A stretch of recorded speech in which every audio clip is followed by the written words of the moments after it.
भगवान शिव के दरबार में न्याय मांगती एक पत्नी। कावड़ यात्रा में पति पत्नी का विलाप कैसे हो गया और उनका मिलान कैसे हुआ, जानिए आज भोले बाबा की कथा में। हर हर महादेव। दोस्तों, आज की कहानी एक सत्य घटना पर आधारित है जो कि बिल्कुल सत्य है। आज की वीडियो शुरू करने से पहले मैं आपसे कहना चाहूंगा कि वीडियो को पूरा जरूर देखें ताकि आपको भोले बाबा की कृपा समझ आए। जो लोग कावड़ यात्रा के बारे में नहीं जानते उन्हें हम बता दें कि हर साल श्रावण मास में लाखों की तादाद में कावड़िए सुदूर स्थान से आकर गंगा जल से भरी कावड़ लेकर पद यात्रा करके अपने गांव वापस लौटते हैं। इस यात्रा को कावड़ यात्रा बोला जाता है। श्रावण की चतुर्दशी के दिन उस गंगा जल से अपने निवास के आसपास शिव मंदिरों में शिव का अभिषेक किया जाता है और महाशिवरात्रि के दिन ये बहुत ज्यादा होता है। दोस्तों, आइए शुरू करते हैं आज की कहानी। तो ऐसे ही एक गांव में एक घर था जिसमें एक पति पत्नी अपने माता पिता के साथ रहा करते थे। पति ने सोचा क्यों ना इस बार कावड़ लाई जाए, तो उसकी पत्नी ने बोला मैं भी चलूंगी। तो दोनों पति पत्नी कावड़ लेने के लिए चल दिए। गंगा जी के किनारे जहां से जल भरा जाता है वहां जाकर रुके। तो पति ने बोला पहले मैं नहा लूं फिर तुम नहा लेना। तो पत्नी ने बोला ठीक है स्वामी जी, जैसे आप कहो वैसे।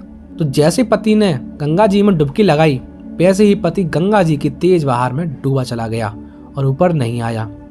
उसकी पत्नी बहुत परेशान हो गई। उसने गोताखोरों से कहा कि पूरी कोशिश की पर उसका पति नहीं मिला। दुखियारी रोने लगी और भोले बाबा से कहने लगी बाबा मेरे पति को मिलवा दो।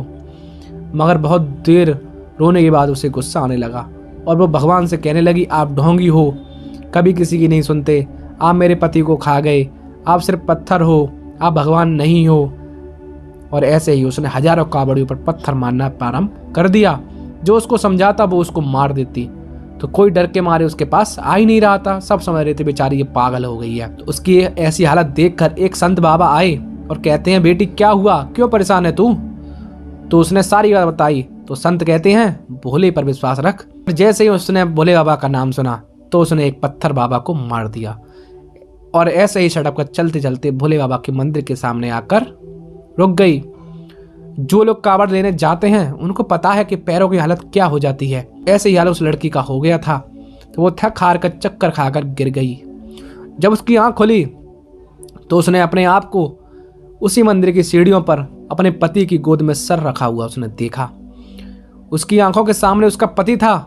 तो वो कहने लगी स्वामी आप कहाँ चले गए थे? तो उसका पति बताता है गंगा जी की तेज बहार में मैं बहता जा रहा था और बेहोश हो गया था। तभी वहाँ एक संत बाबा ने मुझे गंगा जी से बाहर निकाला और मुझे होश में लाए। पर उन संत बाबा के सर पर चोट थी। जब मैंने उन बाबा से पूछा बाबा आपको ये चोट कैसे लगी, तो बाबा ने मुझे बताया मेरी एक बेटी है नादान सी, उसने गुस्से में आकर मेरे सर पर मार दिया है। तो उसकी पत्नी बोली स्वामी मैंने भी एक संत को मार दिया था। दोनों पति पत्नी को एहसास हुआ कि वो बाबा और कोई नहीं साक्षात प्रभु थे। साक्षात प्रभु देवों के देव महादेव थे। तो वो दोनों उठे और मंदिर में जाकर कहने लगे बाबा हमें क्षमा कर दीजिए, हमसे भूल हो गई है। फिर बाबा प्रकट हो जाते हैं और कहते हैं तुम दोनों मेरे बच्चे हो, बच्चों से हम गुस्सा नहीं होते हैं। और वो दोनों वहां से जल लेकर अपने घर आ जाते। दोस्तों, ऐसे हुआ उन दोनों पति पत्नी का मिलान। मित्रों, आज की कहानी सिर्फ कहानी नहीं है, ये एक सत्य घटना है। तो दोस्तों, कैसी लगी आज की ये कथा ये हमें कमेंट करके जरूर बताएं और कमेंट में जय श्री राम और हर हर महादेव लिखना बिल्कुल ना भूलें। अपने मित्रों को ये वीडियो जरूर शेयर करें ताकि उन्हें भोले बाबा की भक्ति का पता चले। तो दोस्तों, आज के लिए इतना ही। मिलते हैं अगली वीडियो में, तब तक के लिए हर हर महादेव।